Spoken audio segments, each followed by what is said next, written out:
The story of Portugal, a country on the edge of Europe, is a story of bravery, adventure, and a big empire. Imagine a time when knights and castles were everywhere. This was the Reconquista, when Christian armies were taking back land from the Moors. Out of this time, Portugal was born. It started as a small county given to Henry of Burgundy in 1095. Then, in 1139, Afonso Henriques, who became known as Afonso I, made it a real kingdom. He won a big battle against the Moors at Ourique that same year. This was a super important moment. It was like Portugal's birthday. Then, with help from Crusaders, Afonso took Lisbon in 1147. This made Portugal stronger and pushed the Moors further south. Kings like Sancho I, Afonso II, and Denis I helped Portugal grow stronger during the 1200s. They built roads and made the government work better. All of this prepared Portugal for even bigger adventures to come. Then something big happened in 1385. After the Battle of Aljubarrota, a new royal family, the House of Aviz, took over. King John I, the first king of this new family, led Portugal into a time of amazing exploration. Fast forward to the 1400s. People in Europe were getting curious about the rest of the world. They wanted to learn new things, find gold, and spread their religion. Portugal was ready to lead the way. Prince Henry the Navigator, a really smart prince, loved exploration. He wasn't a sailor himself, but he built a special school in Sagres. This school taught people how to make maps, study the stars, and sail ships. Prince Henry sent brave sailors down the coast of Africa. They sailed farther than anyone before and showed that the ocean wasn't as scary as people thought. These trips weren't just for fun. Portugal wanted to become more powerful and find new ways to trade.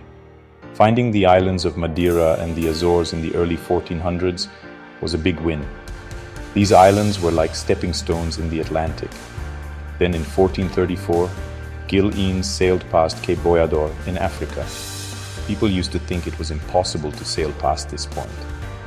This opened the way for even more exploration in Africa and helped Portugal start to build a huge empire. During this time of exploration, some really brave Portuguese explorers became famous. Their trips were dangerous, but they changed the world forever. In 1488, Bartolomeu Dias sailed all the way around the bottom of Africa, past the dangerous Cape of Good Hope. This showed that you could sail from Europe to the east. Then Vasco da Gama did something amazing. In 1498, he sailed all the way to India. This was a huge deal, because now ships could go directly to India instead of using the old land routes. Portugal became super important for trade with the East. The discoveries kept coming. In 1500, Pedro Alvarez Cabral was sailing to India, but he accidentally landed in South America. He claimed this land for Portugal and it became Brazil. This changed South America forever, even the language people speak there today. All these amazing discoveries helped Portugal build a huge empire all over the world. It was different from other empires because it was mostly on the coasts. They built forts and trading posts in important places.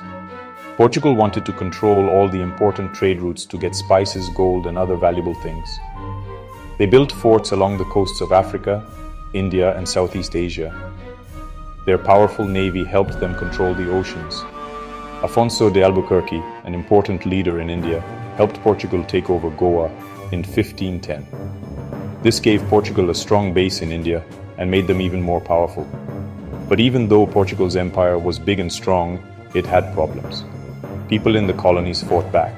Other European countries wanted their own empires, and it was hard to control places so far away. Even so, Portugal's empire changed the world. You can still see its influence in many places today, from the languages people speak to the way different cultures mix together. Portugal helped make the world the way it is today.